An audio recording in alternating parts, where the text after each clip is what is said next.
요한복음 21장 6절, 7절 말씀을 우리 같이 읽었습니다. 예수님께서 그물을 배 오른편에 던져라. 그리하면 잡으리라.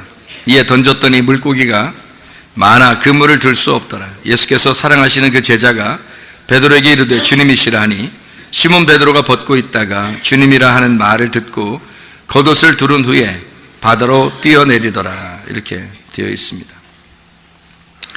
우리가 잘 아는 베드로가 다시 주님을 만나는 그런 장면을 우리가 오늘 요한복음 21장을 통해서 같이 알고 있습니다. 잘 아는 말씀이고, 여기서 네가 나를 사랑하느냐 주님께서 물어보실 때 베드로가 내가 주님을 사랑합니다, 그런 이야기를 했던 그 장소가 바로 여기 장소입니다. 그러니까 여러분에게도 주님이 물어보시겠죠. 네가 나를 사랑하느냐? 그럼 여러분 뭐라고 대답하시겠어요? 예, 제가 주님을 사랑합니다. 이런 대답을 해야 되겠죠. 예. 그런 대답을 자신 있게 할 수 있는 사람이 있는가 하면 자신 없게 하는 사람이 있을 겁니다. 그렇죠? 예, 자신 있게 하는 사람은 잘못된 사람이고 자신 없게 하는 사람은 잘된 사람입니다. 이게 무슨 말이냐면 베드로를 잘 생각해 보세요. 베드로가 내가 주님을 사랑합니다 이 얘기를 자신 있게 했어요? 자신 없게 했어요? 자신 없게 했어요. 그래야 되는 겁니다. 그래야 되는 거예요. 그러니까 자신 없게 해야 되는 거예요. 내가 주님을 사랑합니다. 네, 내가 주님을 사랑합니다. 이래서는 안 되는 거죠. 그런 거 아니고 주님 제가 사랑합니다. 이렇게 자신 없게 그렇게 고백할 수 있는 사람들이 돼야 됩니다. 그 말은 뭐냐면 이게 겉으로 자신 없다는 말은 속에 자신 있다는 얘기거든요. 근데 겉으로 자신 없다 이 말이 너무 부끄럽단 말이에요. 미안하단 말이고, 그죠? 베드로가 내가 주님을 사랑합니다 그렇게 말하기가 너무 부끄러운 거예요. 너무 미안한 거예요. 생각을 해보세요.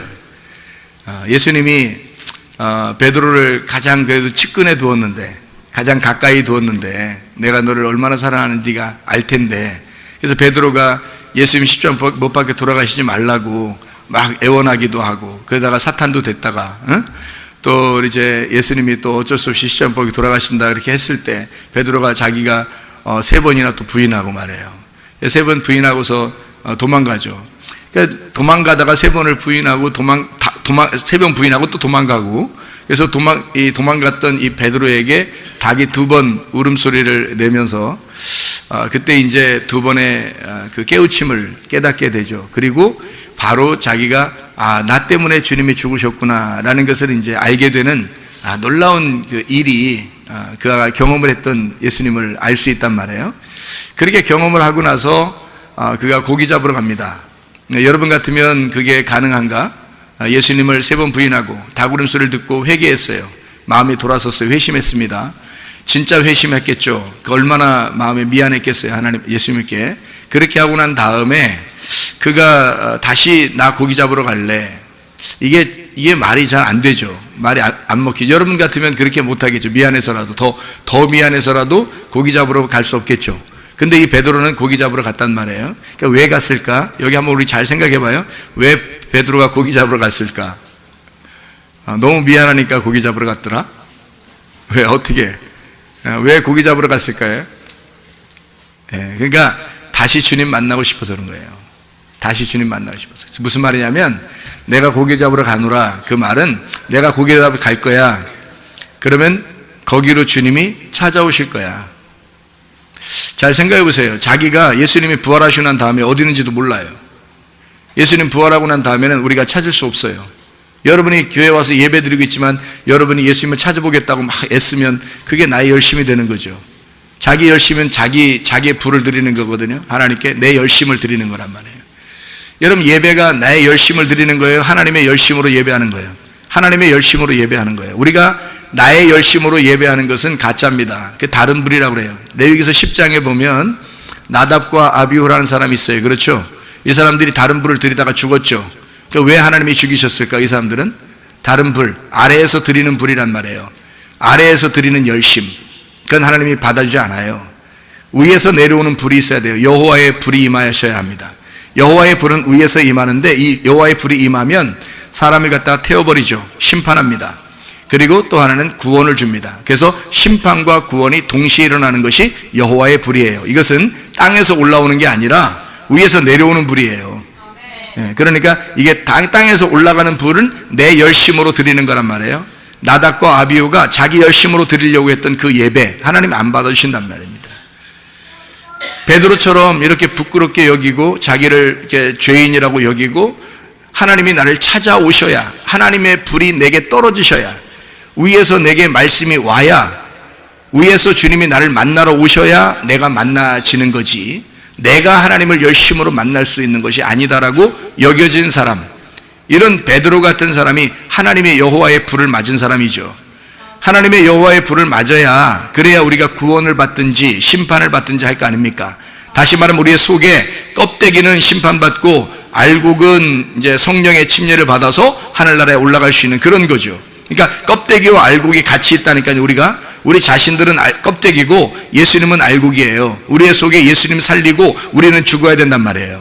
그러니까 우리가 죽으려니까 어떻게, 여호와의 불이 떨어지면 내가 죽어야 되니까 태워져야 되겠죠. 그래서 여호와의 불은 나를 태우는 심판이 된단 말이에요. 그래 여호와의 불은 나의 하나님을, 그러니까 하나님의 아들을 내 속에서 하나님 나라로 옮기는, 나를 하나님 나라로 옮기는 알곡과 같은 역할을 하는 거예요. 그러니까 여호와의 불은 두 가지가 동시에 일어나는 거죠. 노아의 홍수도 똑같았죠. 거기는 물이었죠, 물. 그래서 물로서 다시 심판하지 않겠다 그래 놓고 나중에 불로 심판하겠다 그러잖아요. 그죠? 하나님이. 그러니까 하나님은 물로서 심판 않겠다 그래서 무지개를 딱 띄워보내잖아요. 그죠? 무지개를 띄워보내는 것은 구름 사이에 무지개를 두었어요. 구름 사이에 불을 둔 거란 말이에요, 하나님이. 그래서 이렇게 활같이 이렇게 구름 사이에 이렇게 활같이 됐단 말이에요, 무지개가. 그죠? 왜 이렇게 무지개가 다 이렇게 된 거 없죠? 이렇게 눈썹처럼 이렇게 된 거 없죠? 다 이렇게 돼 있단 말이에요, 무지개가. 그죠? 여러분 밖에 나가 무지개 보면 다 이렇게 돼 있죠. 근데 그게 이제 우리는 사실은 그게 빛 때문에 나오는 거거든요. 빛 때문에 이게 나타나는 건데, 그게 물줄기예요. 물줄기인데 이게 빛 때문에 이렇게 그렇게 보이는 거예요. 이렇게 빛으로. 그죠? 그래서 이걸 불덩어리 같이 이렇게 불처럼 빛처럼 이렇게 보이는 거예요. 구름 속에 빛처럼 이렇게 보이게 만드는 거죠.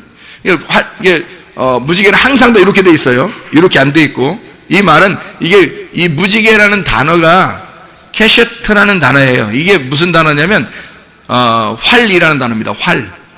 그래서 무지개가 항상 이렇게 안 돼 있고, 이렇게 된 것은 활 여러분 어떻게 생겼어요? 활. 우리 교회도 활 쏘는 사람이 있는데 활이 어떻게 돼 있어요? 활을 이렇게 돼 있죠. 활 이렇게 돼 있습니다. 그러면 이렇게 돼 있으면 이렇게 돼 있으면 이렇게 쏘죠. 이렇게 돼 있으면 일리 쏘는 거고요. 활이 이렇게 돼 있으면 일리 쏘는 거죠.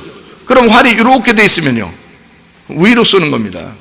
그래서 무지개를 두어서 너희가 나를 죽인 거야, 이거를 보여주기 위해서 무지개를 둔 겁니다. 그러니까 무지개라고 하는 게 여러분이 아름답다 이렇게 보지만 사실은 하나님의 심장이 그 활에 맞아 죽는 모습이 무지개예요. 그게 하나님의 언약입니다. 그래서 무지개의 언약이라 그래요. 창세기 9장에 나오는 말씀입니다. 제가 한 말이 아니고 창세기 9장에 있는 그 말씀, 그 무지개라는 단어가 활이라는 단어예요. 구름 사이에 활을 두었노니 그 말입니다. 그게 무지개라는 단어예요. 캐셔트라는 단어인데 그게 위로 이렇게 돼 있어요. 다시 말하면 하나님을 향해서 쏘는 활이란 말이에요. 너희가 나를 맞추어 죽였다라는 것을 보여주는 언약의 표시란 말이에요. 그 언약이란 말입니다. 약속, 하나님의 약속이에요. 너희들이 나를 죽일 거야. 그리고 그 약속은 이루어질 거야. 그게 언약이야. 그래서 너희들이 나를 죽이는 십자가의 죽음을 통해서 내가 죽고 너희들은 내 심장이 될 거야, 이 말이죠. 그래서 예수님의 심장을 창으로 찔러서 죽였죠. 그죠? 예수님 위에다 매달아 놓고서 밑에서 찔러 죽였잖아요. 이해가 됩니까? 예수님 위에다 놓고서 이게 찔러 죽이고, 그러니까 위로 쏜 거죠. 쏴서 죽이고, 그리고 그 심장에 피가 다 흘러내리고, 너희 백성을, 이 하나님의 백성들을 내 심장에 다시 심겠다는 거예요. 그러니까 내 심장이 터지고 너희들을 내 심장이 되게 해서 너희들이 뛰게 만들 거야. 너희들이 살게 만들 거야. 이거예요. 주님의 마음이. 정확한 표현입니다. 그래서 이렇게 무지개 언약을 둔 거죠. 그것이 이제 물로서 다시는 멸망하지 않겠다 그러잖아요. 그래 놓고 어떻게 해요? 불로서 심판한다잖아요. 신약에서는. 그렇죠? 그러니까 물의 심판이 곧 불의 심판으로 오는 거예요. 그러니까 물의 심판이 곧 불의 심판이 오는 건데, 자 봐봐요. 물의 심판이 어떻게 왔어요? 노아 홍수 때 홍수가 내렸죠. 그래서 비가 내리니까 심판을 받은 거예요. 그죠? 비가 내리니까 심판을 받는 거야. 그럼 비가 내릴 때 죽은 사람들이 다 죽었어요. 죽을 사람 다 죽었고 노아 방주 안에 있는 사람, 요 사람들만 살았어요. 그러면 비가 내리면 어떤 일이 벌어진 거란 얘기예요. 죽을 사람은 죽고 살 사람은 살린다는 게, 그게 두 가지가 동시에 일어나는 것이 위에서 내리는 물의 심판입니다. 이해가 되겠어요? 그래서 위에 물의 심판이 내려오면 죽을 사람은 다 죽어요. 그리고 살아있는 노아 방주 안에 들어간 사람들만 살아난다라는 것을 설명해 주고 있잖아요. 불심판도 똑같죠. 불심판이 내려올 때 하나님의 불심판이 내려오잖아요. 그러면 태워 죽여버립니다.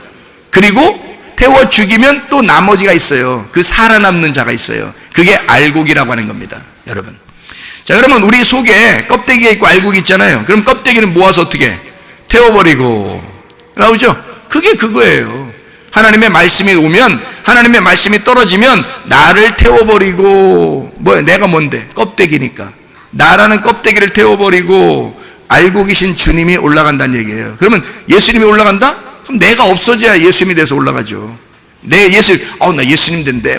나는 예수님이야. 그런 거 말고, 그런 이단들 말고 그런 얘기하는 게 아니라 나가 죽어버리니까 내가 없어져 버렸다는 말이에요. 그러니까 내가 하나님의 아들이 되죠. 하나님의 아들이 되니까 예수, 하나님께서 오신 것이 예수잖아요. 예수가 십자가 못 박혀 돌아가신 것은 예수가 죽기 위해서가 아니라 나를 죽게 하기 위해서 예수님이 죽으신 거잖아요. 그죠? 나를 죽이려고, 내가 죽었다는 걸 알리려고, 너 죽어야 되는 거야 라는 걸 알리려고 예수님이 죽으시는 거잖아요. 그죠? 그러면 내가 없어진 거지. 그럼 예수님이 다시 어떻게? 부활했죠? 그럼 이게 하나님의 아들인 거죠. 이해가 되겠죠? 이 하나님의 아들처럼 우리도 그 하나님의 아들이 돼서 부활한 사람이 돼야 천국 가는 거죠. 죄인이 어떻게 천국 갑니까? 말할 수 없죠. 의인만 천국 가는 거예요. 예수 그리스도 하나님의 아들만 천국 가는 거란 말이에요. 우리는 죽고 하나님의 아들만 천국 가는 거예요. 그러니까 여러분이 이 땅에서 회개하고 진짜 여호와의 불을 받아 죽으셔야 하나님의 아들이 돼서 천국 간다, 그 말입니다. 이해가 되시겠죠? 무슨 말인가? 이렇게 여호와의 불이 임하면 한쪽에서는 심판을 당해요. 다시 말하면 너는 죽게 된단 말입니다. 여호와의 불이 어디 있어요, 여기? 그럼 막 그냥 불덩어리 떨어져요. 큰일 나면 불덩어리 떨어지면 빨리 비상구에서 나가야 돼요, 우리. 이러는 게 아니야. 불덩어리 떨어진다는 게 아니라 하나님 말씀이 증거된다는 뜻이에요. 하나님 말씀이 위로부터 내려오는 말씀이 있고 아래에서 올라오는 말씀이 있어요. 아래에서 올라오는 말씀은 다른 불이라고 그러는 거예요. 그걸 사람들이 만들어낸 불, 사람들이 만들어낸 설교, 사람들이 만들어낸 말씀, 그거 안 된단 말이에요. 위에서 내려온 말씀이 있다고, 나를 태워버리는 말씀, 나를 죽이는 말씀, 여호와의 불이 떨어져야 나를 죽이고 하나님의 아들을 부활시킨다고. 여러분 속에서 이해가 됩니까? 그러니까 땅에서 사람들이 만들어낸 설교 말고 하나님이 주시는 말씀을 증거해야 된다고요. 사람들이 전하는 그런 말씀 말고 그건 다른 불이야. 나답과 아비일과 그거 드렸다가 죽는 거예요. 하나님 말씀을 자기가 범해버린 거란 말이에요. 하나님이 전해야 될 그 말씀을 자기가 범해버린 거야. 자기가 욕심을 내버린 거예요. 자기 걸 드린 거야. 자기 열심을 드린 거예요. 하나님의 열심으로 내려오셔야 되는데 자기 열심으로 만나려고 했던 거야, 하나님을. 어떻게 우리가 열심한다고 하나님 만날 수 있어요? 내 열심으로 어떻게 하나님 만나요? 못 만나요. 하나님의 열심이 오셔야 됩니다. 그래야 만난다고. 하나님의 열심이 여러분을 만나셔야 됩니다. 우리의 열심으로는 하나님 못 만나요. 우리가 막 찾아도 못 만나요. 베드로가 왜 고기 잡으러 간다고 했을까요? 자기가 못 만나니까. 어차피 하나님이 만나 주셔야, 자기를 예수님이 찾아오셔야 만나는 거니까. 자기는 못 찾아요. 자기가 찾으러 가려고 막 누구 찾아 산말리 뭐 이렇게 가면 안 되는 거예요. 못 만나요, 그렇게 가도. 그러니까 보따리 싸질머지고 아무리 찾아도 예수님 못 만나요. 예수님이 베드로를 찾아오셔야 돼. 근데 실제로 베드로를 찾아오신 장면이에요. 요한복음 21장에. 그래 얼마나 감사하냐고요. 여러분도 예수님 찾으려고 하지 말고 예수님이 여러분을 찾을 만한 짓을 하면 되는 거예요. 예수님이 여러분을 찾을 만한 짓, 그게 뭔지 알아요? 영 안에서 진리 안에서 예배드리는 것입니다. 영 안에서 진리 안에서 예배드리면 하나님이 그 사람을 찾으시느니라. 요한복음 4장 23절 24절의 말씀입니다. 예배 철저하면요 하나님이 만나러 오셔요. 그러면 만나면 되는 거야, 하나님이. 그럼 예배 성립하는 거죠. 예배가 성공하는 겁니다. 우리 이 땅에 살면서 가장 위대하게 사는 게 뭐예요? 이 땅에서 가장 보람차게 산 게 뭐예요? 예배드리는 삶이에요. 다른 거 아니에요. 이 땅에서 뭐 그렇게 대단한 일이 뭐 있습니까, 우리한테? 예배드리는 것만큼 대단한 건 없어요, 여러분. 저는요 제가 이렇게 살면서 뭐 많이 살지는 못했어요. 뭐 반세기 이렇게 살면서 반세기 이상 살면서요, 제가 깨달은 게 하나 있어요. 저는 목사의 아들로 자라났습니다. 아버지가 목사님이시고, 아버지는 이제 먼저 돌아가셨고, 그리고 주변에 이제 교인들이 많이 있었어요. 아버지 목사님 하실 때도 교인들이 많이 있었고, 저는 교회 안에서 자라나서 생활했기 때문에 주로 교인들밖에 보질 못했어요. 그러니까 교인들을 많이 보니까 교회 다니는 사람들이 뭐 다 이렇게 뭐 건강하고 그러면 좋겠는데 그렇지 않은 사람들도 있더라는 거예요. 교회 다니는 사람들 중에서도 건강하지 않고, 교회 다니는 사람들 중에서도 가난한 사람들도 많고, 교회 다니는 사람들도 뭐 죽는 사람들이 많더라고요. 근데 이제 주변에 사람들이 이렇게 병원에 뭐 간다고 아프다고 병원 가도 그런 사람, 병원에서 못 나온 사람들도 많아요. 주변에 아는 사람들 중에서도요. 그런 걸 이렇게 자꾸 보니까요, 항상 이렇게 그런 모습들을 이렇게 보니까, 그리고 제가 우리 교회에서 특징이 있습니다. 저는요, 보통 사람들에게는 잘 신방 안 갑니다, 여러분. 우리 교회는요, 아마 여러분 아시는지 모르겠지만 보통 이렇게 그냥 걸어 다니시고 예배 나오시고 이런 분들은 별로 제 신방 안 가요. 예, 우리 교회에서 병원에 입원하신 분 있잖아요. 그 제가 갑니다. 병원에 입원하신 분은 못 나오잖아요. 예배드리러 못 나오니까 제가 가요. 집에서 아프셔 누워 계신 분, 뭐 이런 분들은 제가 거기 계시니까 어쨌든 제가 가면 만날 수 있으니까, 그러니까 그쪽으로는 가요. 만나러 가요. 근데 교회 여기 예배드리러 나오시는 분들은 건강하시니까 뭐 어디에 가셨는지 모르죠. 제가 연락 안 하면 뭐 만날 수가 없으니까. 그래서 그런 경우에는 잘 안 가고요. 건강하시니까 괜찮구나 이렇게 생각하는 거고, 아프신 분이나 이렇게 병원에 누워 계신 분이나 이런 분들은 제가 혼자 그냥 찾아가요. 찾아가서 기도해드리고 뭐 그러거든요. 가끔가다 이렇게 찾아가시고, 일부러 또 다른 이제 저희 친구 목사님한테도 같이 찾아가고 이렇게 합니다. 일부러 그런 분들 찾아가요. 그러니까 제가 보는 거는 거의 다 뭐겠어요? 거의 다 아프신 분들이에요. 제가 보는 사람을, 즐겨 보는 사람들은 거의 아픈 사람들이에요. 일부러 찾는 사람들은요. 옛날 어릴 때부터 이렇게 살면서 이렇게 보면 대부분 이렇게 병이 나고 죽고 뭐 이러더라고요. 그리고 가난하고 뭐 이런 분들 많이 봤습니다. 그러니까 제 마음에 어떤 게 트라우마가 있냐면요, 이런 트라우마가 생긴 거예요. 목사가 어떤 트라우마가 있냐면, 목사라서가 아니라 제한테 개인적인 트라우마예요. 무슨 트라우마냐면 뭐냐면, 사람은 죽는구나, 이게 너무 깊이 박혀 있는 거예요. 사람은 죽는구나, 이게 너무 깊이 박혀서 이 세상에 욕심이 없어요. 금방이라도 세상을 나도 떠날 것이다 라고 저는 생각하고 살아요. 언제라도 나도 금방 떠날 수 있는 사람이다. 하나님이 오라 하시면 그냥 어디에서든지 간다. 그렇게 돼야 되는구나. 그게 사람이구나. 사람 목숨이라는 게 천년 만년 이렇게 사는 게 아니구나. 언제라도 주님이 오라 그러면 가는 거구나. 제가 그 마음을 항상 가지고 살아요. 제가 뭐 매일 그 마음을 가지고 살아요. 여러분 하루 뭐 건강하고 그러면 나 건강해 좀 이번 한 해 막 복을 받고 더 건강하고 더 잘 살 수 있을 거야 뭐 이렇게 생각할지도 몰라요. 저는 그렇게 안 해요. 이번 한 해 언제라도 내가 죽으면 죽으리라. 또 뭘 하다가도 그래, 하나님이 부르시면 가야 되지. 늘 죽음에 대한 것이 내 속에 트라우마가 있어요. 죽음. 그래서 땅에 욕심이 없습니다. 언제라도 다 놀 수 있어요. 왜냐면 언제라도 다 놀 준비를 하는 게 내 삶이에요. 그래서 될 수 있으면 막 정리합니다. 언제든지 막 틈만 나면 정리를 해요. 돈도 정리하고 뭐 이렇게 물건도 이렇게 정리하고, 그게 습관이에요. 왜 그러냐면 죽음을 생각하니까. 저는 늘 죽음을 생각하거든요. 진짜예요. 여러분한테 그냥 하는 말로 하는 게 아니라 항상 죽음을 생각합니다. 그리고 생활해요. 그러다 보니까 이 땅에 무슨 욕심이 있겠냐고요. 희망 없습니다. 땅에 소망이 별로 없어요. 언제라도 하나님 나라에 가야지 이 생각밖에 없어요. 그러니까 항상 정리해서 내 걸 갖다가 나누어 가지고 자꾸 옆으로 돌려요. 이렇게 나누어 버립니다. 그래서 선교 같은 것도 그렇고 뭐 구제하는 것도 그렇고 그냥 쉽게 그냥 할 수 있는 건 그냥 내 거를 빨리 정리하는 게 난 편하기 때문에, 내 거를 없애는 게 나의 삶이에요. 내 거를 빨리빨리 없애는 작업이 내 삶이라고. 그게 습관이에요. 그게 저한테는. 그건 목사님이 하시는 거고요. 저는 달라요. 다르세요. 그냥 저는 그렇다고. 맞아, 저는 그렇다 이 말이에요. 그냥 나는 그렇다고.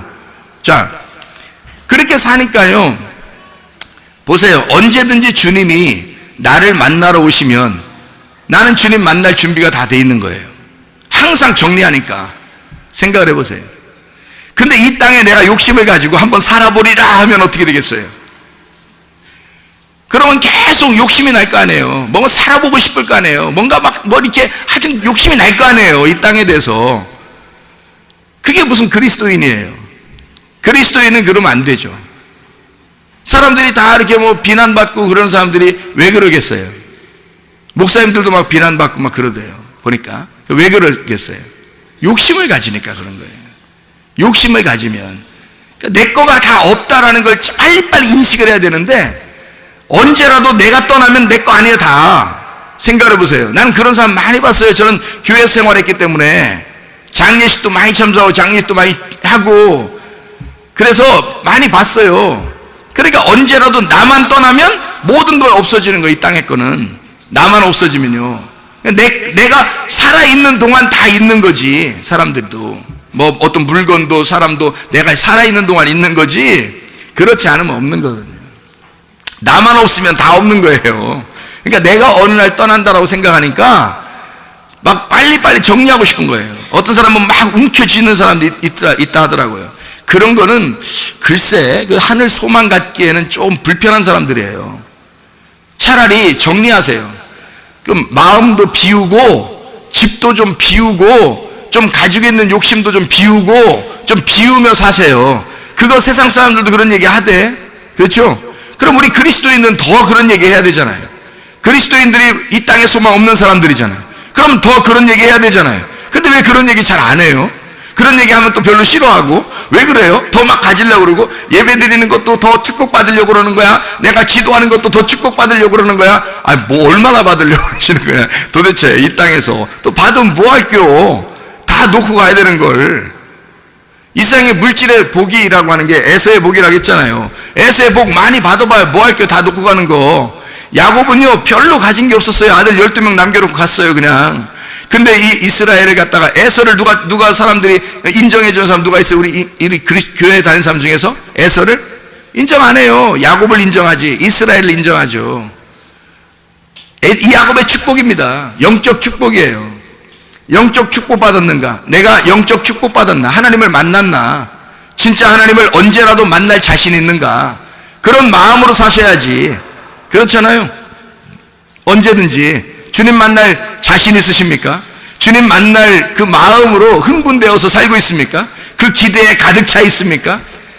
진짜 여러분 그냥 말로 아니라 교회에서 목사님이니까 저렇게 얘기하는구나, 그거 아니라 진짜 그러냐 이 말이에요. 내 속에 있는 말 하는 겁니다.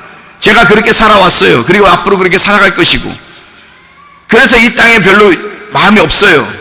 사실 말하면 하나님께서 하나님 말씀 준다 그러면 하나님 말씀을 깨닫게 되면 너무 감사해요. 막 이 말씀이 막 무지개 그러면 이게 활이야. 그게 나를 쏜 거야. 그리고 너희들을 나의 심장으로 놓고 너희들이 움직이게 할 거야. 너희들 살게 만들 거야. 막 이렇게 막 주님 말씀 알게 하시면 막 흥분되고 좋아요. 막 기대가 되고 막 하나님 말씀 때문에 막 좋아 죽겠어요. 막 이렇게 다른 거 별로 이렇게 뭐 별로 돈 많다고 기뻐하지도 않고 뭐 있다고 기뻐하지도 않아요. 이상하게 하나님 말씀 준다고 그러면 막 좋아요. 하나님께서 하나님께 막 기도해요. 하나님 말씀 주세요. 말씀 주세요. 그 말씀 너무 좋아요. 막 기도해요.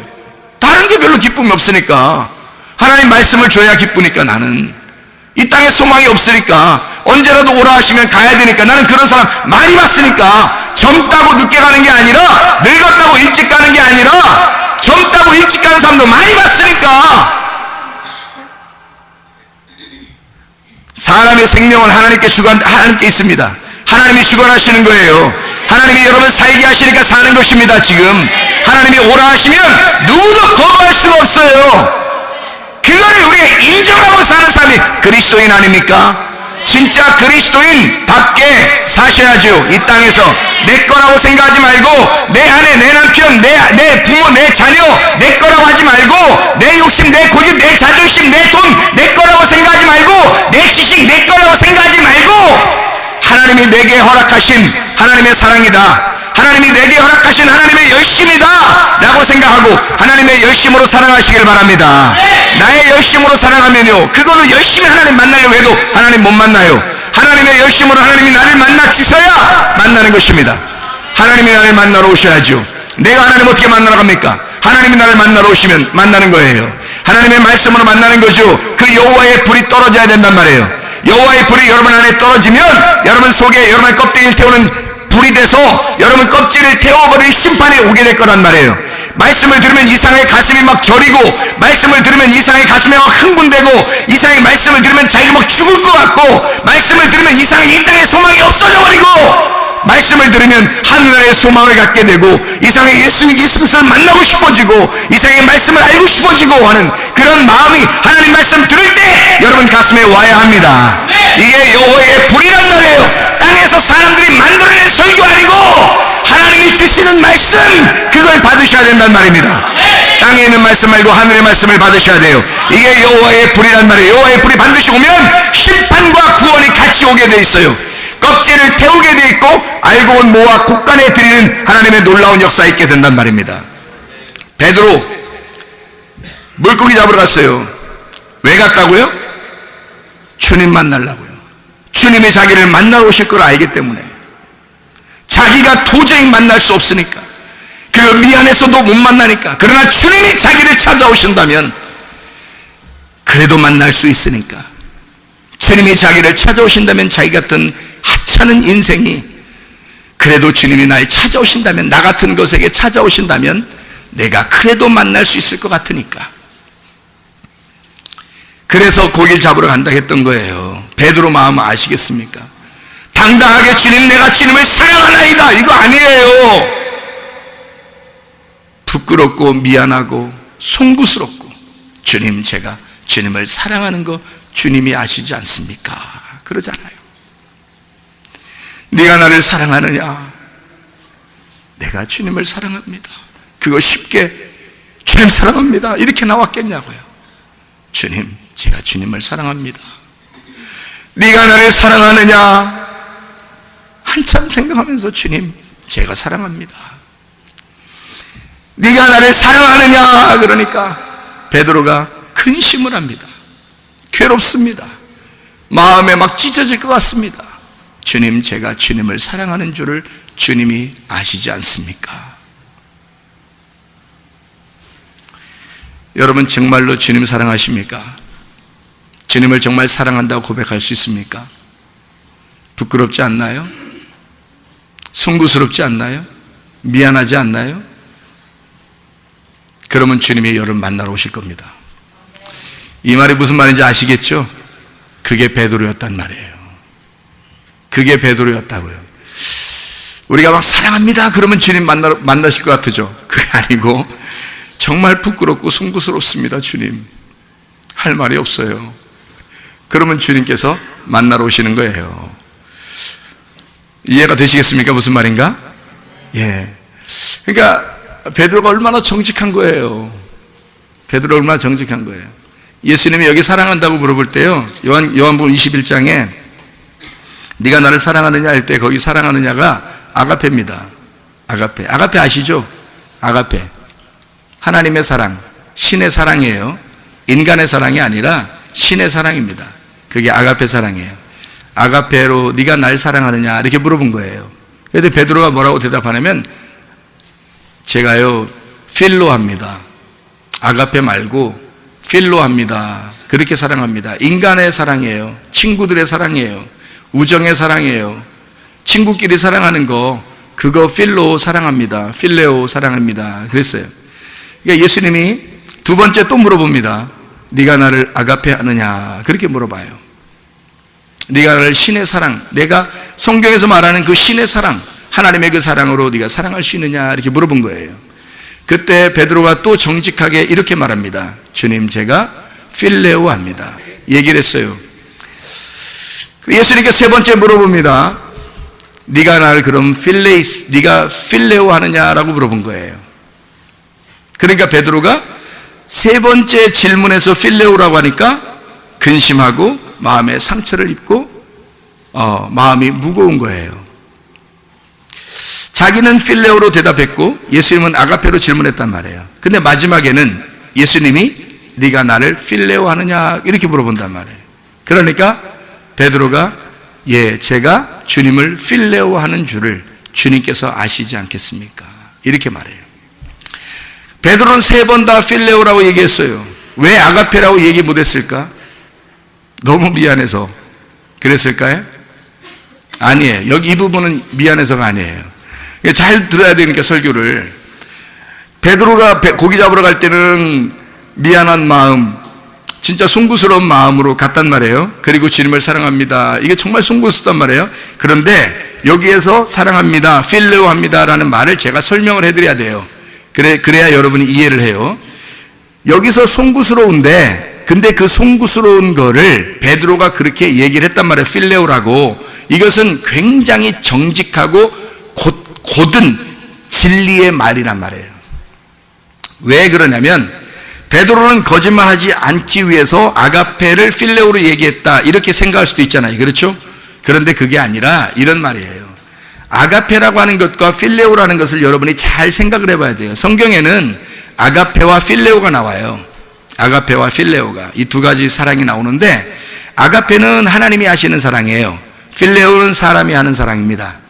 근데 이 필레오는 아가페를 받은 사람이 하는 사랑을 필레오 사랑이라 그래요. 그러니까 아가페를 받으면 필레오 사랑을 한다라고 고백하는 거예요. 그러니까 이게 베드로는 지금 필레오 한다고 했을 때 뭘 받았다는 것을 알았다는 거예요. 아가페를 받았다는 걸 알았다는 거예요. 다시 말하면 하나님의 사랑을 내가 받은 사람입니다 라고, 내가 필레오 합니다 라고 얘기하는 거예요. 그 말이 무슨 말이냐면 이런 거예요. 성경은 이렇게 두 가지로 되어 있어요. 사랑도 아가페, 필레오. 고린도전서 13장에 보면 사랑은 오래 참고 온유하며 시기하는 자가 되지 아니하며 교만하지 아니하며 이런 말 있죠, 그죠? 그러면 사랑은, 거기에 사랑은 아가페 사랑이겠어요? 아니면 우리가 하는 필레오 사랑이겠어요? 아가페 사랑입니다.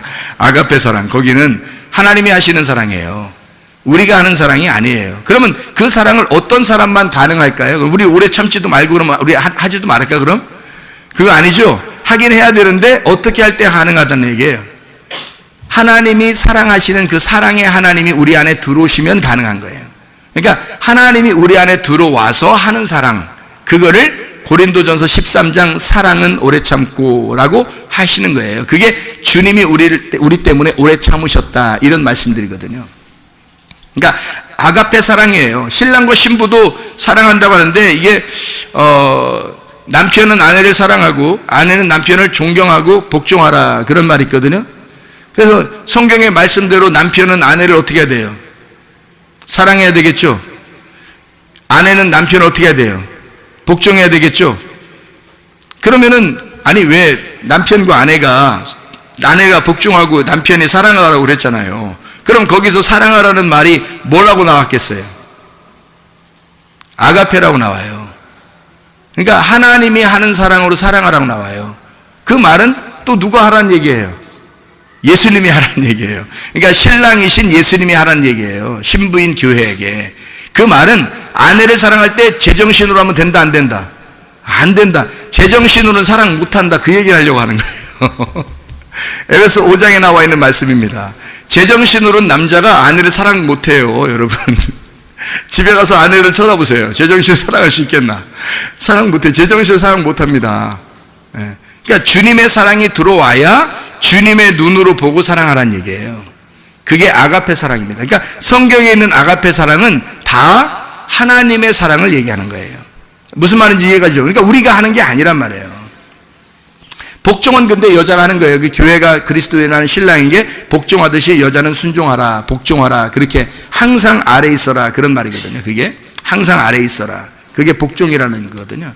그래 복종하라 그런 말이거든요. 그 말씀을 청종하고 잘 듣고 그래라 그러는 얘기예요. 그런 가정만 되면 뭐 싸울 일도 없죠, 뭐 사실. 그죠?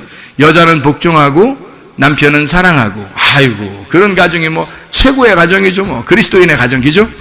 그러니까 아가페 사랑이 뭔지 아시겠죠? 이죠? 하나님께서 주시는 사랑, 하나님의 사랑을 아가페 사랑이라 그런다. 그거를 베드로에게 2번을 물어본 거예요.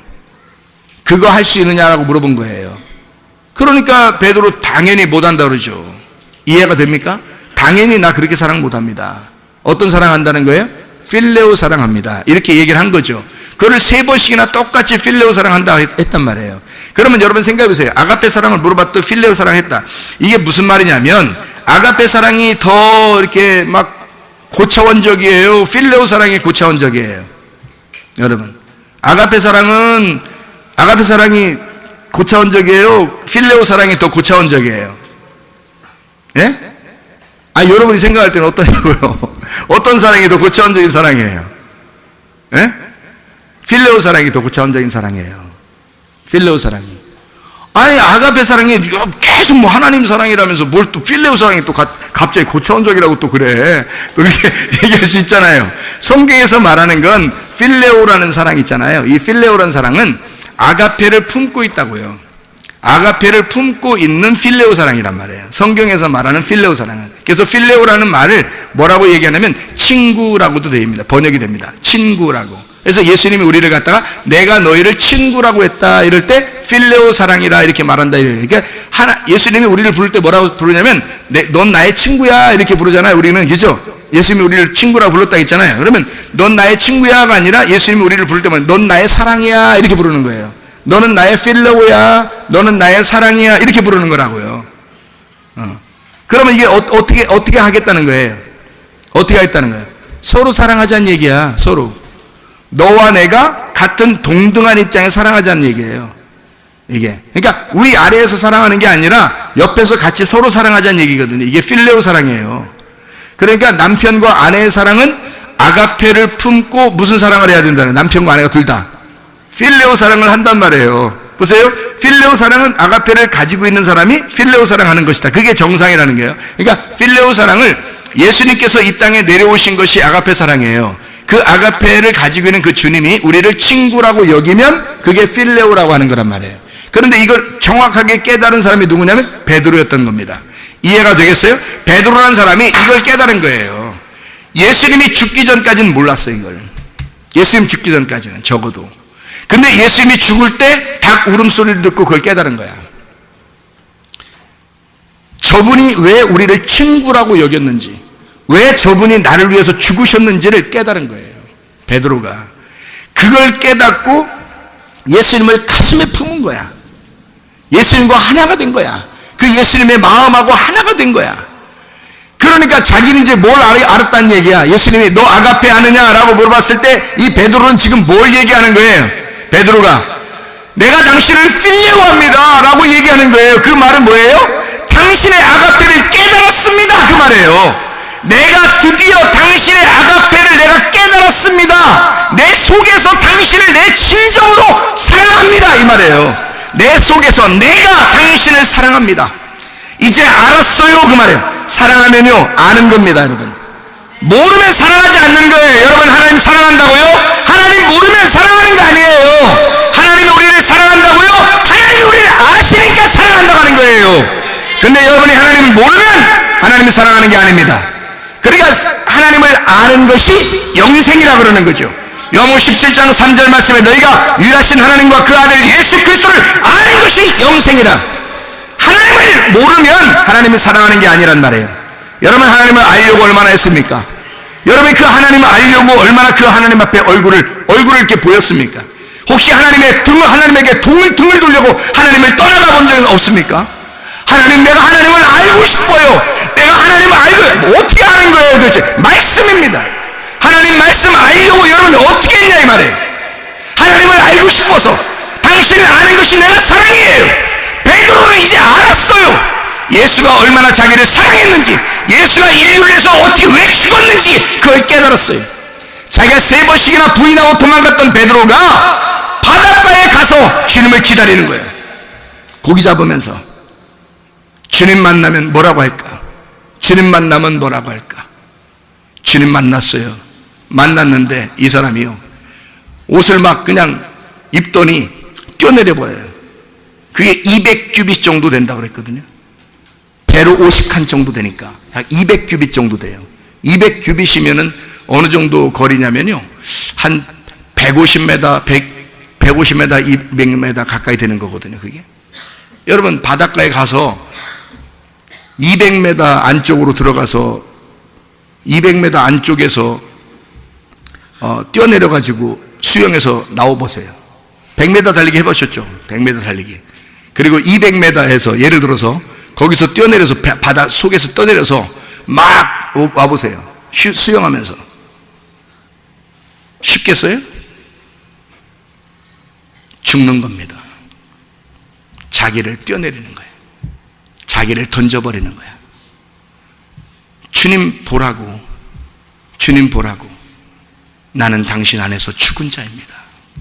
뛰어내리는 거예요. 얼마나 좋으면, 얼마나 주님이 좋으면 자기를 죽여가면서 주님을 만나고 싶어 하는 거예요. 이 베드로가요. 주님 만나러 왔어요. 주님이 사랑하냐고 물어봤어요. 필레오, 깨달았습니다. 내가 당신이 나를 아가페 한 것을 내가 이제 알았습니다. 내가 당신을 정말 필레오합니다. 이제는 아가페 사랑을 알고 당신을 사랑합니다. 내 속으로 사랑합니다. 내가 몸과 마음으로 그 사랑을 깨달았습니다. 이게 필레오예요. 몸과 마음으로 사랑을 깨달았습니다.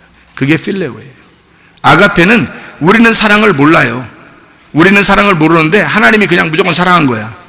그게 아가페 사랑이에요. 하나님이 우리를 사랑해 주러 온 거, 그게 사랑이라고요. 우리는 몰라요. 그냥 일방적인 사랑이야. 하나님이 그냥 일방적으로 오셔서 자기가 우리를 위해서 죽으시는 거예요. 내가 너희를 사랑하노라. 이게 아가페 사랑이에요. 근데 필레오 사랑은 달라요. 필레오 사랑은 둘이 같이 사랑해야 되는 거거든요. 아가페 사랑을 깨달은 사람만이 그 사랑을 깨닫고 그분과 사랑할 수 있는 거예요. 그게 필레오 사랑이라고요, 여러분. 아내와 남편이 왜 필레오 사랑을 해야 되냐면 서로가 몸과 마음으로 알아야 되기 때문입니다. 서로 몸과 마음으로 아는 아내와 남편은 서로 한 몸이 되겠죠. 그래서 하나의 생각을 품겠죠. 하나의 마음을 갖겠죠. 그러니까 둘이 눈짓만 해도 아는 거예요. 사람이 오래 살다 보면 사람이 안다 그러잖아요. 이게죠. 서로 알아가는 거야. 아, 이제 진짜 당신을 내가 좀 알겠어. 이제 죽는 날이 다가왔다는 얘기예요. 이제 좀 당신을 알겠어. 그럼 이제 죽는 거예요. 그러니까 베드로가 예수님을 알겠잖아요. 뛰어내리잖아요. 그냥 뛰어내리는 거야. 그래도 사는 거야. 워낙 수영을 잘해서. 꼭 그렇게 성경을 봐야 되겠어요, 여러분? 성경을 그런 식으로 베드로의 그 마음을 봐야지. 그 베드로의 마음을 보셔야지. 성경을 그런 식으로 겉으로 읽기 그런 식으로 봐야 되겠냐고. 아니라고요. 베드로는 간절한 마음이라고요. 진짜 주님을 알겠는 거야. 이제 주님을 정말 알겠는 거예요. 하나님의 그 열심을 이제 아는 거예요. 자기가 막 예수님 따라다닐 때는 베드로만큼 열심히 하는 사람이 어디 있었어요? 베드로가 항상 예수님 옆에서 막 따라다니면서 열심히 했잖아요. 그죠? 그러니까 예수님도 같이 옆에 두고 재밌으니까 베드로가 항상 이렇게 툭툭 나서니까 재밌잖아요. 그러니까 그렇게 데리고 다녔는데 베드로가 나중에 주님을 알게 되니까 이 세상에 하나님의 열심을 아는 거예요. 내 열심이 아니라 하나님의 불을 아는 거예요. 하나님의 열심을. 그래서 자기를 태워버리고 그리고 속에 있는 하나님의 아들을 살리는 거죠. 이해가 되겠습니까? 무슨 말인가? 그렇게 베드로가 예수님을 만난 장면이 바로 요한복음 21장의 장면이란 말입니다. 지금까지 서론이었습니다. 이렇게 만났다 하는 얘기예요. 아니, 이제 간단하게 설명하고 마치도록 하겠습니다.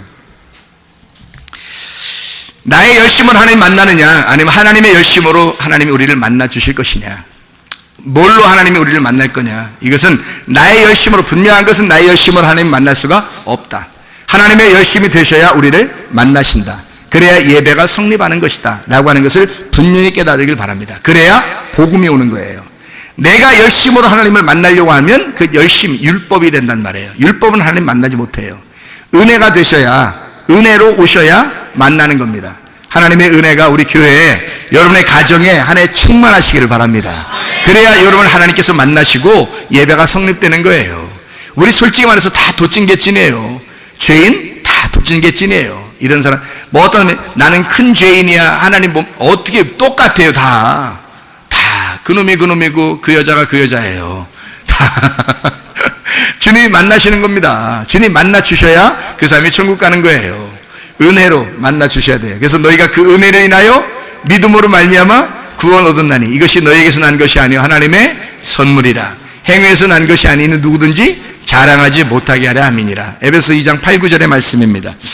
누가복음 10장의 25절부터 37절까지 말씀 보면 선한 사마리아인에 대한 이야기가 나옵니다. 오늘 아침에도 설명을 했는데 선한 사마리아인, 거기서 강도가 있어요. 강도 만난 자가 있고요. 강도 만난 자와 강도가 있는데 둘 중에 하나는 하나님 만나고 둘 중에 하나는 하나님 못 만나요.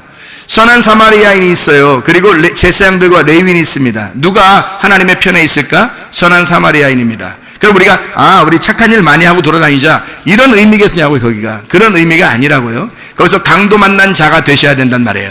강도 만난 자가 되면 자기에게, 자, 강도 만났어요. 강도가 있고 강도가 만난 사람이 있어. 그러면 강도는 이 사람을 죽이는 사람이고 강도 만난 사람은 맞은 사람이에요. 그죠? 맞을 반을 딱 죽은 사람이에요. 반쪽짜리가 없어요. 그래서 예수님이 반쪽 되셔서 오시는 겁니다. 그래서 하나가 되는 거예요. 그리스도 안에서 한 몸이 되는 겁니다. 이게 거반 죽었다, 이게 거의 죽었다는 말로 성경에 우리나라 말로 번역이 되어 있더라고요. 근데 그게 딱 반이 죽었다고 나와 있습니다. 원어에는 반이 죽었다. 이 말은 무슨 말이냐면 반이 죽었다는 말은 반을 하나님 주님께서 오셔서 살리신단 말이에요. 그래서 나의 반쪽짜리가 되신단 말입니다. 나의 신랑이 되신다. 그런 의미입니다. 그래서 주님이 오신다는 얘기거든요. 선한 사마리아인이 그래서 오셔서 살리신다는 거거든요. 자, 보세요. 그러면 선한 사마리아인이 하나님의 편이고 강도 만난 사람이 하나님의 편이에요. 그리고 제사장과 레위인은 하나님의 편이 아니 반대편이고 강도가 반대편이에요.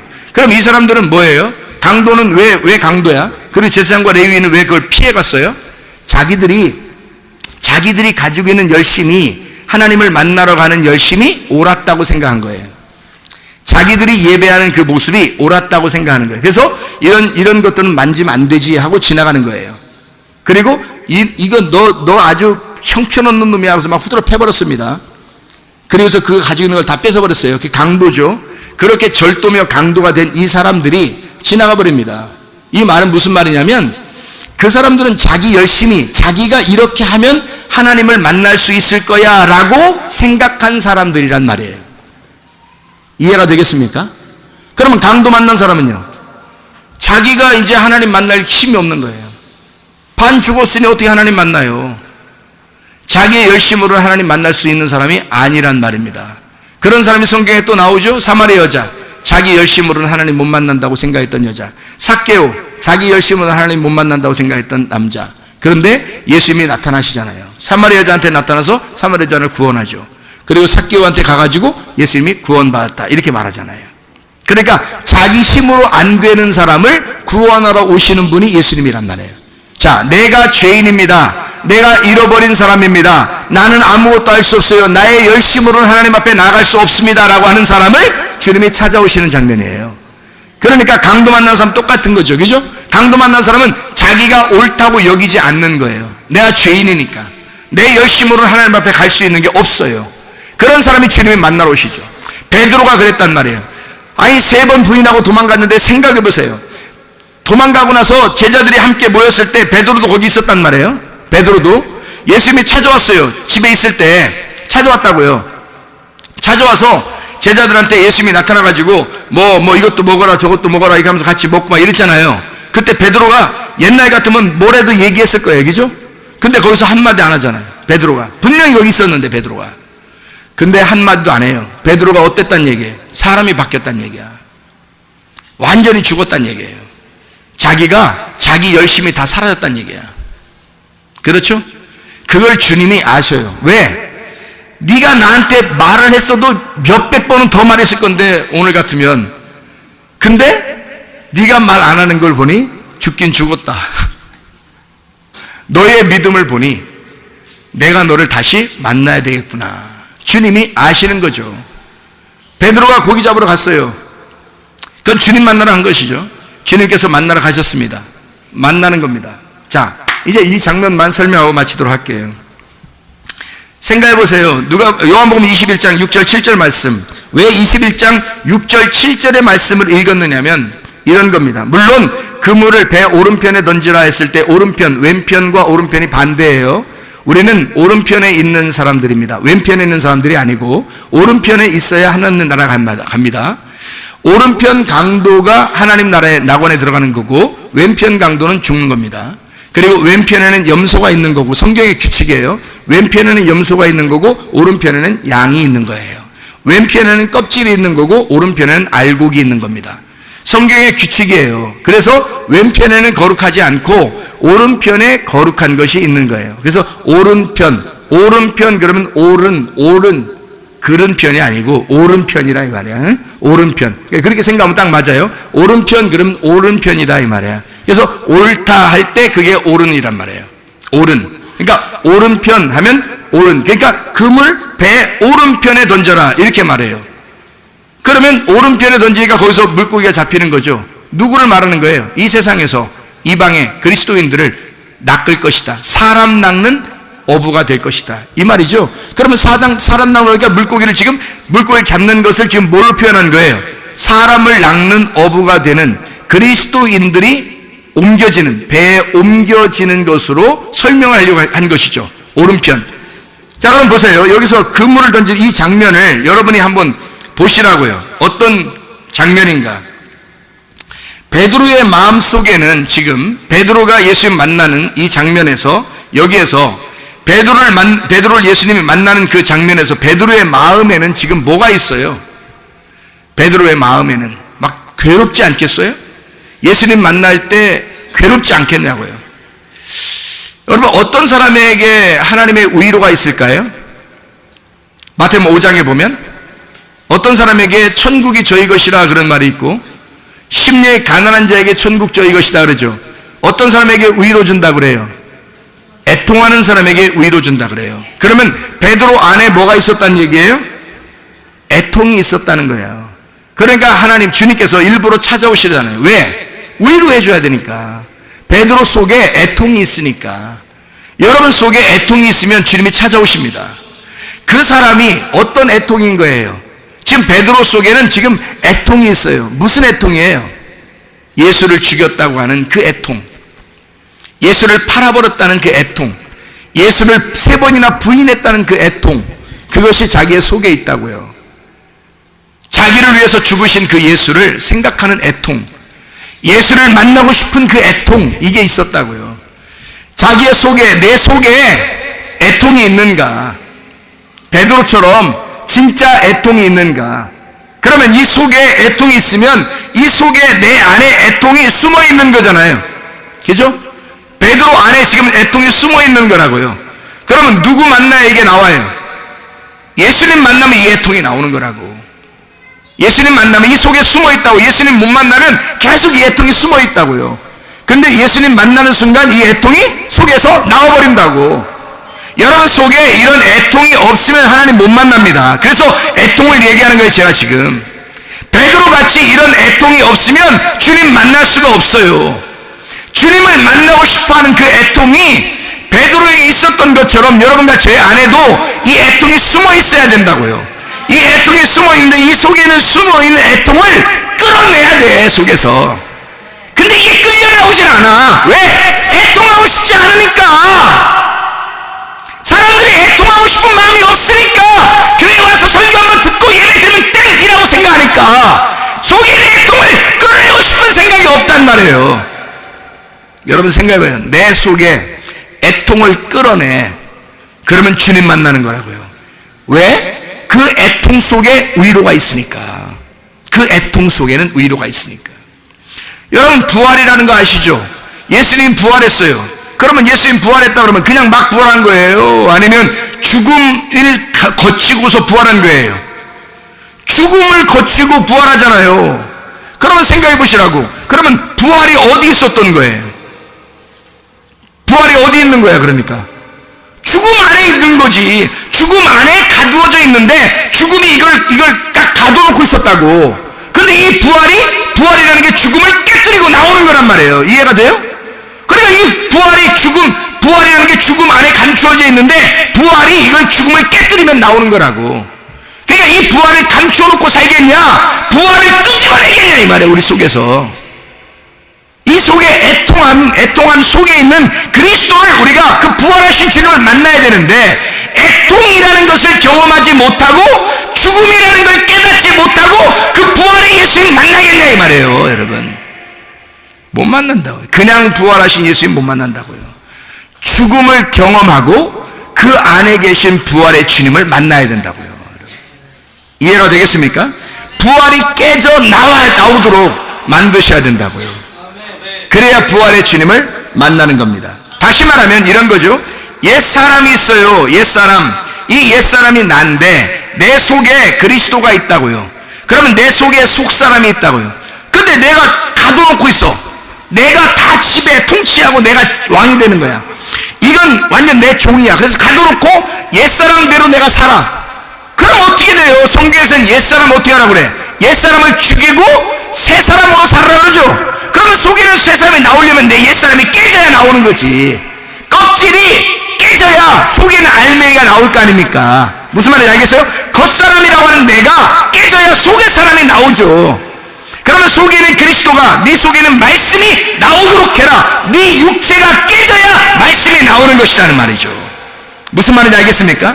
너의 육체는 죽음을 경험해야 네 속에는 말씀이라는 부활이 나와 그걸 깨뜨리고 나올 수가 있다, 이런 말이에요. 다시 말하면 성경의 옛 성전은 무너져야 하고 새 성전이 건축돼야 된다, 이런 말씀입니다. 옛 성전, 그래서 예수님 오셔서 옛 성전 무너뜨리는 거예요. 그리고 새로운 성전이 다시 건축될 것이다 라고 얘기하는 겁니다. 선악과의 나무 안에 생명나무가 있어요. 선악과를 보고서 그냥 먹어버리면 끝나는 거야, 사람이. 선악과가 깨뜨려져. 선악과가, 예수 그리스도가 이 선악과의 나무를 깨뜨려버리고 그 속에는 생명나무가 되면 우리는 생명나무를 먹어야 구원받는 거예요. 선악과 먹어서 구원받는 게 아니고 생명나무로 구원을 받는 거예요. 성경에 보면 이혼이란 말이 있어요. 이혼하라 그래. 이혼하지 말라 그래요. 성경에 보면요. 예? 이 말 하지도 못하고 저 말 하지도 못해요? 성경에 보면 이혼하라 그래요. 말라기서에 보면 이혼하라 그래요, 이혼하지 말라 그래요. 이혼하지 말라 그래요. 신명기 24장에 보면 이혼하라 그래요, 이혼하지 말라 그래요. 이혼하라 그래요. 그러니까 두 개 성경에 같이 나와 있다고요. 왜 같이 나와 있을까? 이게 이런 걸 설명하려고 그러는 거예요. 그거 보면서 또 이쪽 보면서 이혼해도 된대, 이쪽 보면서 또 이혼하지 말래, 또 이렇게 하지 말고, 그런 말이 아니라 성경은 다 그리스도와 우리를 설명하려고 하는 거라겠죠. 첫 번째 남편에게서 이혼을 당해서, 신명기 24장입니다. 이혼당해서 이혼증서를 가지고 와가지고 이혼증서를 가지고 두 번째 남편한테 가야 돼요. 그럼 두 번째 남편이 이혼증서를 확인하고 그리고 아내로 맞아들입니다. 첫 번째 남편에게서 이혼당해서 이혼증서 가지고 두 번째 남편한테 가는 사람이 있어요, 없어요, 세상에? 없죠. 없는데 성경은 그렇게 말하고 있는 거예요. 그 말은 무슨 말이냐면 첫 번째 남편이라는 너하고 이혼해야 된다는 말입니다. 첫 번째 남편이라는 세상하고 이혼하라, 그 말입니다. 첫 번째 남편인 너하고 이혼하고 그리스도라는 두 번째 남편을 만나. 그에게 내가 첫 번째 남편과 이혼했다는 이혼증서를 가져와라, 이거야. 두 번째 남편에게. 그래서 이혼증서를 가지고 가면 두 번째 남편이 그걸 보고 받아들이라, 이렇게 나와 있어요. 신명기 24장 1절부터 쭉 읽어보면 그 말입니다. 이해를 하셔야 돼요. 다른 말 아닙니다, 그게. 그래서 예수 그리스도와 결혼을 하게 됐어요. 그러면 다시는 이혼하지 마라, 이렇게 되어 있어요. 그러니까 이혼하는 걸 불가하다. 예수님과 결혼하게 되면 이혼하는 건 불가하다. 자, 뭐하고 이혼하고 예수님한테 오라고요? 너하고 이혼하고 예수님의 신랑 만나라, 이 말입니다. 이해가 되겠어요? 그 다음에 다시는 헤어지지 마라. 이게 성경에 이혼하지 마라는 뜻입니다. 이 세상 사람들 얘기하는 거 아니에요. 이 세상 사람들 얘기하는 거면 교회 이혼한 사람 한 명도 못 오게, 그렇게 따지면 죄책감 가져서, 그런 날 아니에요. 성경에는 그리스도와 우리에 대한 설명을 하는 거란 말이에요. 잘 이해하셔야 된다고, 성경을. 그래서 이혼이라는 안에 결혼이라는 게 들어있어요. 그래서 이혼을 깨뜨리고 결혼이 나오는 거야. 그래서 이 결혼하면 영원히 그 결혼에서 사는 거예요, 주님과 함께. 그래서 이혼 안에 결혼이 들어있다고요. 성경을 좀 많이 읽어보시면 제가 지금 얘기하는 게, 야, 진짜 성경이 진짜 그렇게 됐네, 진짜. 이러면서 할 텐데, 성경을 많이 안 읽어보신 분들은, 그래? 그런 말도 있어? 뭐 이렇게 생각할 텐데, 성경 읽으셔요. 집에 가셔서. 많이 성경 읽으시는, 여기서 또 성경 읽고 막 이러지 못할 거 아니에요. 시간을 계속 이렇게 하면서 성경 읽고 그러지 못할 거 아니에요. 이렇게 설명을 해드릴 테니까 집에 성경 읽어보시라고요. 자, 저녁 안에 아침이 들어있어요. 그래서 저녁이 깨지면 아침이 나오는 겁니다. 그래서 저녁과 아침이 되는 거예요. 그래서 성경의 그 하루는 저녁으로 시작해서 저녁을 깨뜨리고 아침이 나온다, 이렇게 돼 있는 거예요. 그러면 하루가 되는, 그게 하나다, 이렇게 설명하는 거죠. 그 하루라고 하는 게 하나예요. 하나. 에하드, 이게 하나라는 단어입니다.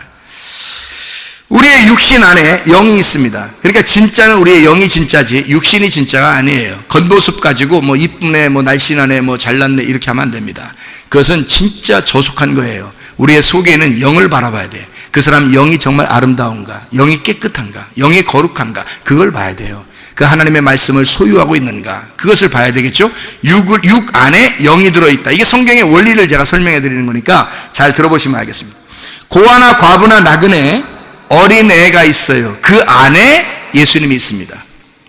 그럼 이 세상에 있는 것들을 얘기하는 게 아니라 바로 그걸 설명하는 거예요. 이 세상을 통해서 성경을 설명하는 거죠. 고아, 과부, 나그네, 그 안에 뭐가 있어요?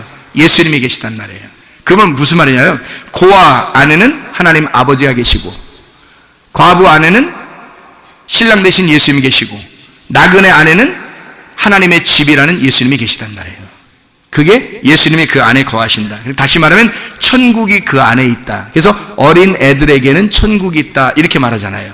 어린 아이 같아야 천국 간다, 이런 말하는 게 그 안에 천국이 있기 때문입니다. 여러분, 그러니까 우리는 뭐가 되면 천국 가는 거예요? 그냥 간단하게 나그네 되면 천국 가는 거야, 고아 되면 천국 가는 거야, 과부 되면 천국 가는 거야, 어린애 되면 천국 가는 거야. 이게 다 이런 걸 얘기하는 게 아니에요. 여기 우리 보이는 사람들 얘기하는 게 아니라 진짜 고아 같은 사람이 되면 아버지 하나님만 그리워하면, 과부 같은 사람이 되면 신랑 되신 예수님만 그리워하면, 나그네 같은 사람이 되면 이 땅 소망 갖지 않고 하늘나라 소망만 가지면, 어린아이 같은 사람 되면 내 의견 없고 내 열심 없고 하나님의 열심으로, 하나님의 섬기심으로만 살게 된다면, 어린아이가 그렇잖아요. 그죠? 부모가 다 섬겨주잖아. 그런 것처럼 그렇게 된 사람이 되면, 하나님이 우리를 섬겨주시는 그 말씀의 섬기심으로 살아가기만 한다면 그 사람은 천국이 저희 것이죠. 이해가 되겠습니까? 어둠 안에는 그래서 빛이 있는 거예요. 빛이 등장하도록 어둠이라는 걸 깨뜨려버려야 돼요. 그래서 항아리 속에 빛을 막 깨뜨려 그러잖아요. 그게 그 말이에요. 너라는 어둠 안에 빛이 있으니까 너를 깨뜨리고, 너라는 껍질을 깨뜨리고 빛이 나오도록 해라, 그런 말이죠. 자, 요한복음 21장, 여기 지금 그물을 던져라, 이 말하고 똑같은 말이 하나 있어요. 똑같은 말이. 그물을 던져라, 그래서 고기를 많이 잡았다, 이 말이 똑같은 말이 있어요. 어디에 나와 있는 말씀이에요? 이 말이? 이 말만 하고 마칠게요. 누가복음 5장에 있는 말씀입니다. 그 요한복음 앞에 있는 바로 말이니까 누가복음 5장 여러분 한번 찾아보시면 됩니다. 누가복음 5장 7절 8절에 있는 말씀이에요. 뭐라고 되어 있냐면, 이에 다른 배에 있는 동무들에게 손짓하여 와서 도와달라 하니 그들이 와서 두 배의 채움에 잠기게 되었더라. 시몬 베드로가 이를 보고 예수의 무릎 아래 엎드려 이르되, 주여 나를 떠나소서, 나는 죄인이로소이다 하니, 이렇게 되어 있죠. 그물을 내려, 4절에 보면 깊은 데로 가서 그물을 내려 고기를 잡으라, 이렇게 되어 있죠. 그랬더니 우리가 고기 수고 많이 했는데, 우리 열심으로 많이 수고했는데 고기 한 마리 못 잡았어요. 그러니까 예수님이 이제 잡힐 거야, 내 열심으로 한번 잡아봐. 그러니까 자기가 얘기했으니까 한번 가서 그 말에 있는 대로 그렇게 하니, 말씀에 의지하여 내가 그물을 내리리다 하고, 그렇게 하니 고기를 잡은 것이 심히 많아 그물이 찢어진다, 이 말이 지금 여기 누가복음 5장에 6절에 나와 있는 말씀, 7절 8절 이렇게 말씀하는 것입니다. 자, 무슨 말이냐면요, 이게 베드로를 처음 만나시는 장면, 베드로를 처음 만날 때도 이렇게 만났어요. 고기 잡으면서. 이해가 되시겠어요? 고기 잡으면서 이렇게 만났어요. 그러니까 베드로가 자기를 만나러 오시는 예수님 반드시 어서 또 만날 거다, 내가 고기 잡으러 가면 거기로 다시 찾아오실 것이다. 그럼 왜 베드로는 어떻게 이거를 금방 알았을까요? 베드로는 어떻게 그걸 알았을까? 내가 고기 잡으러 가면 예수님이 나를 찾아오실 것이다라는 걸 어떻게 알았을까요? 성경의 원리니까. 성경의 원리를 그래서 알면 여러분 주님 만날 수 있는 겁니다. 성경의 원리를 알면. 그러니까 내 열심이 아니고 주님이 만나러 오셔야 된다 그랬죠. 그러죠? 그러니까 이게 뭐냐면 이거예요. 처음 고기 잡을 때 베드로를 어떻게 했어요? 예수님이 만나가지고 너 사람 낚는 어부 될 거다 하면서 불렀잖아요. 처음 부른 겁니다. 그죠? 그러면 처음 부른 사람은 잘 들어요. 처음 여러분 하나님께서 여러분을 부르시잖아요. 그러면 여러분 이게 처음 불러서 교회를 나오잖아요. 그럼 들쭉날쭉합니다. 이게 아주 이게 아주 자기 마음대로예요. 이게 베드로처럼 자기 마음대로 살아. 처음 하나님이 부르시면 자기 마음대로 살아 이렇게. 근데 그걸 아셔야지. 베드로가 그걸 아는 거예요. 주님이 나를 처음 부르시는 것이 고기 잡을 때야. 그러면 주님이 나를 두 번째 부르실 때는 어떻게 되겠어요? 그때는 완전해지는 겁니다. 주님이 두 번 부르실 때는. 그거를 베드로가 아는 거예요. 여러분, 주님께서 여러분을 부르셨어요. 그러니까 교회에 나오신 거죠. 여러분을 두 번째 부르실 때는 여러분은 완전해집니다. 그 원리라는 게 그런 성경에. 이걸 베드로가 아는 거예요. 여러분을 하나님께서 부르시는 것이 있었어요. 근데 그 부르심에 두 번째 응답하시는 게 있으면 되는 거예요. 근데 두 번째 만나시면 되는데 여러분 보세요. 두 번째 부르시면 그러면 어떻게 해야지 두 번째 부르셔요? 라고 여러분 생각할 수 있잖아요. 어떻게 하면 두 번째 만날 수 있어요? 그러잖아요. 그죠? 첫 번째 부르실 때 여러분 어떻게 만났어요? 주님을. 그 첫 번째 부르심 안에 두 번째 부르심이 숨어 있거든요. 베드로를 처음 주님께서 가셔서 고기 잡는 베드로를 부를 때요, 주님은 그 속에 내가 너를 두 번째 만날 때는 너는 달라질 거야. 너는 나의 제자가 될 거야. 그러니까 죽으시는 예수와 함께 다니는 제자가 아니라 부활하신 예수의 제자가 될 거다라는 것을 주님이 아시고 첫 번째 이 베드로를 부를 때 그 첫 번째 부르심 안에 두 번째 부르심을 숨겨놓은 거라고 하네. 여러분도 어떻게 예수를 믿게 됐어요? 그 안에 이미 예수님은 두 번째 부르심을 숨겨놨다고요. 반드시 여러분을 포기하지 않으십니다. 두 번째 만나실 때까지 주님은 여러분을 포기하지 않으십니다. 만약에 쉽게 포기할 것 같았으면 베드로를 더 먼저 포기했을 거예요, 하나님이. 근데 주님은 베드로를 절대 포기하지 않는다는 거죠. 그 첫 번째 예수님 베드로를 부르실 때는 이 사람이 나를 세 번이나 부인하고 나를 도망갈 거다, 나를 떠나 도망갈 거다라는 걸 다 아는데 그 안에 그 다시 부르심 안에는 네가 나를 절대 떠나가지 않을 거야 라는 것이 그 속에 숨어 있는 거야. 그러니까 주님은 베드로를 포기할 수 없는 거야. 첫 번째 베드로를 부르실 때 이미 베드로를 포기할 수 없었던 거예요. 베드로는 긴가민가 하니까 막 세 번이나 부인하고 도망다니고 막 이러지만 주님은 절대 베드로를 포기하지 않고 있는 거예요. 자기가 베드로를 부를 때는 그 안에 다시 부르심이 그 안에 있었기 때문입니다. 여러분을 교회에 나오게 하고 예수 믿게 하고 여러분을 예수 믿게 해서 주님이 여러분 부르셨을 때는요, 반드시 여러분을 하나님의 아들로 만들겠다는 하나님의 각오가 있는 거예요. 그 안에 하나님의 열심이 그 안에 있는 거예요. 여러분이 그냥 막 교회 다니고 이렇게 말씀 듣고 이런 교회에 나와서 말씀 이러는 줄 알아요? 아니에요. 하나님의 열심이 여러분을 가만 놔두질 않는 거야. 여러분 반드시 끄집어냅니다. 속에 있는 다시 부르심을 반드시 끄집어내서 여러분을 그냥 두질 않아요. 여러분의 사랑을 확인합니다. 반드시 여러분으로부터 사랑을 확인하고 사랑의 고백을 끄집어내서 사랑의 고백을 받아내요. 하나님이. 그 주님이요.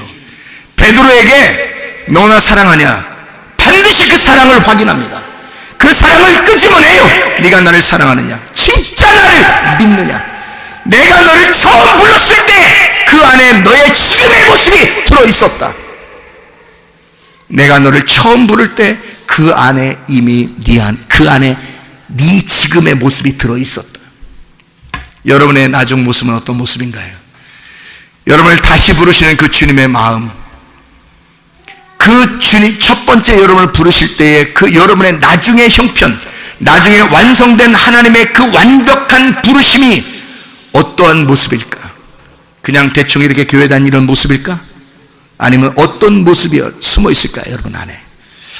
여러분 안에 어떤 모습이 숨어 있을까? 그건 각자가 아실 것입니다. 그건 주님을 만나는 각자가 아실 것이기 때문입니다. 주님을 진정으로 사랑하다가 주님 만나시기를 바랍니다. 사랑이여 나의 예수님 사랑합니다 그것뿐이에요 사랑한다 하리라 내가 너를 사랑하노라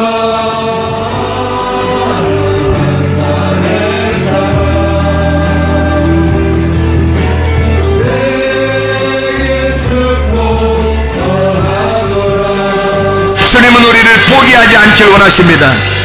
주님은 절대 우리를 포기할 수가 없으신 분입니다. 자기의 심장을 우리에게 내주고 자기의 심장을 우리가 되어 우리가 그렇게 주님의 심장으로 살아가기를 원하시는 그 주님은 우리를 절대 포기할 수가 없으신 분입니다.